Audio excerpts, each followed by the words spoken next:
제가 오늘 여러분들한테 질문 드리고 싶은 주제가 하나 있습니다. 어떻게 하면은 최고의 성과를 만들 수 있을까요?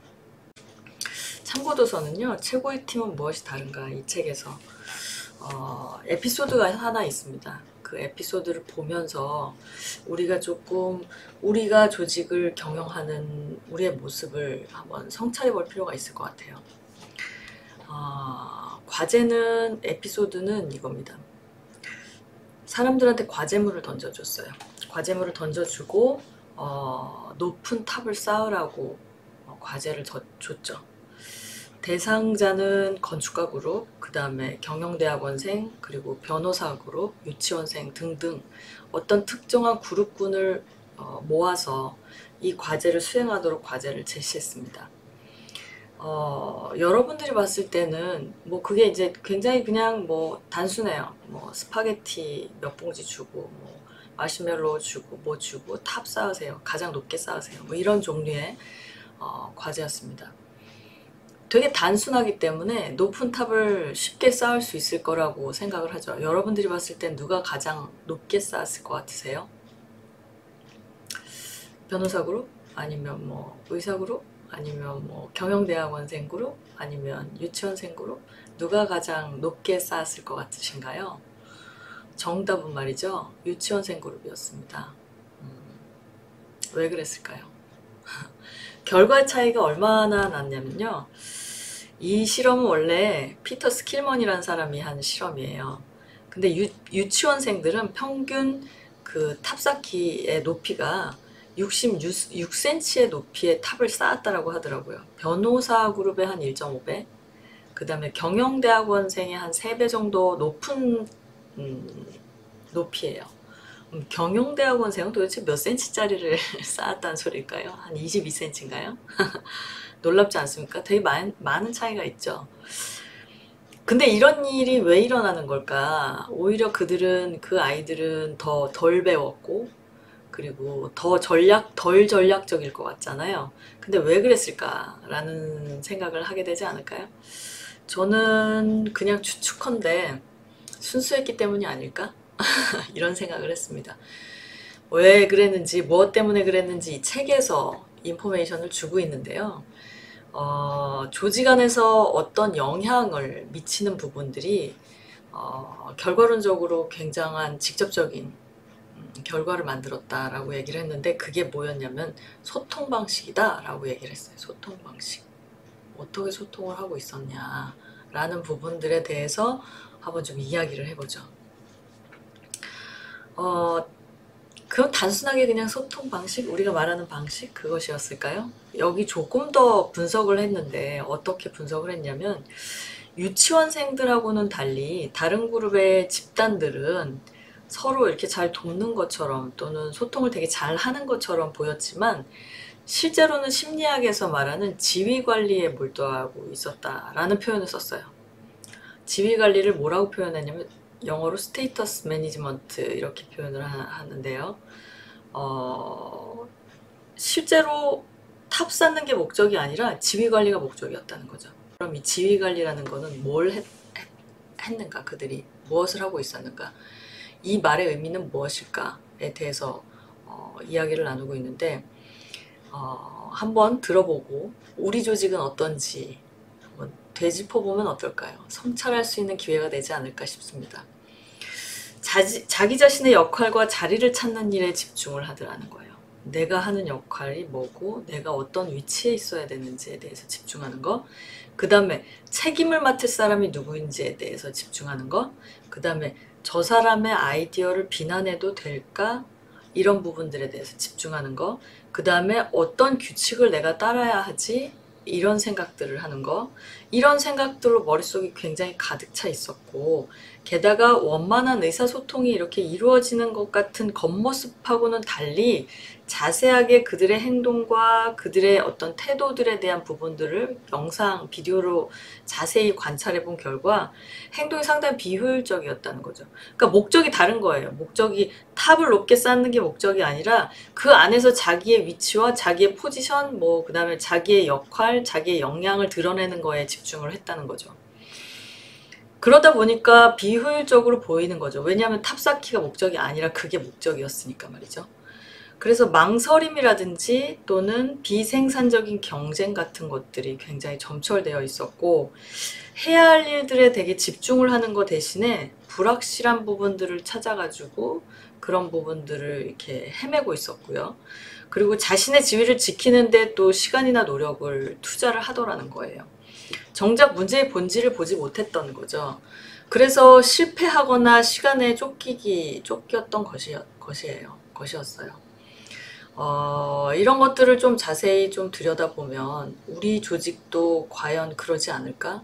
지휘관리라는 거를 굉장히 많이 하고 있다는 거죠. 그런데 우리는 그걸 통찰하지 못하거나 또는 통찰하고 있다고 하더라도 그게 잘못된 거니 우리는 근본적인 부분들을 되짚어 봅시다 라는 말을 하지 않는 겁니다. 그거는 심지어 경영자들조차도 그래요.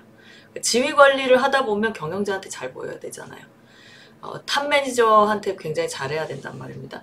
그렇기 때문에 자기한테 잘하는 사람을 굳이 그런 건 잘못된 거야 라고 이야기하거나 뭔가 본질적인 것들을 위해서 노력합시다 라고 이야기하는 것을 잠시 보류하는 거죠. 이런 일들이 상당히 많이 있습니다.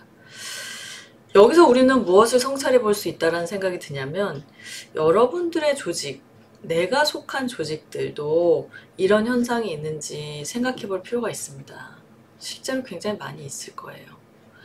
그리고 나 자신은 어떠한지, 내가 리더의 위치에 있던, 내가 또는 그 구성원의 위치에 있던 간에 나는 그거를 당연하게 생각할까? 아니면 나는 그 부분에 대해서 문제가 있어서 내가 리더가 된다면 저런 부분들을 어떻게 개선할 거야? 라는 생각을 한다거나, 다양할 수 있습니다. 그리고 나의 동료들은 어떤 상태인지, 그리고 나의 부하 직원은 어떤 상태인지, 그리고 나의 상사는 어떤 상태인지에 대한 부분들을 되짚어 보거나 성찰해 볼 수 있습니다. 여기서 말하는 최고의 팀이라는 것은 지휘관리를 하지 않는다는 뜻이죠. 지휘관리가 조직 안에서 이루어지고 있지 않다는 얘기예요. 내가 나이가 많던 또는 내가 상사건 나에게 지적하는 거에 대해서 기꺼이 받아들이고 그게 근본적으로 탑을 높게 쌓는 거랑 매칭된다라고 한다면 기꺼이 지적을 받아들이거나 또는 기꺼이 남을 지적하는 거예요. 그리고 그런 부분들에 대해서 우리가 서로 듀얼하게, 투명하게 이야기 나눌 수 있는 상태가 되는데, 그런 상태가 되기까지 나 자신에 대한 자기의 의식 수준을 굉장히 높여야 되는 것은 전제사항이라는 생각이 듭니다. 반면에 성과를 냈던 조직들은 어땠을까요? 아이들은 지위를 가지고 다투거나 하지도 않고 어깨를 맞대고 힘을 내서 탑을 높게 쌓기 위해서 노력을 했다는 거예요. 재빠르고 민첩하게 움직이며 문제가 생기면 서로 도우려고 나섰다는 거죠. 팀의 성과를 극대화시켰던 것들을 본질적으로 쳐다보면 사람들을 이렇게 모아놓는다고 해서 그런 것들을 만들 수 있는 것들이 아니더라는 거예요. 사람들을 모아놓는다고 해서 팀이 최고의 성과가 만들어지지는 않는다는 거죠. 이것은 분명히 배우고 단련해야 하는 것들이었다는 거예요. 근데 아이들은 왜 이게 됐을까요? 지위에 대한 편견이나 선입견? 조직에서 요구하는 어떤 강요? 이런 것들이 없었기 때문이 아닐까요? 이런 부분들은 극복해야 될 과정이기도 하지만 조직이 학습해야 될 몫이라는 생각이 듭니다. 그냥 특히나 리더서부터 시작해서, 그렇지만 모두가 다 노력하고 배워야 할 점이라는 특징이 있죠. 제가 여러분들한테 과제를 하나 좀 말씀드리고 싶은 게 있는데요. 여러분들은 이러한 상황에 성과를 내지 못하는 또는 성과를 내는데 어려운 상황에 처해져 있을 때 조직을 어떻게 유연하게 만들어 볼 수 있을까요? 어떤 조직이든지 이런 일이 있습니다.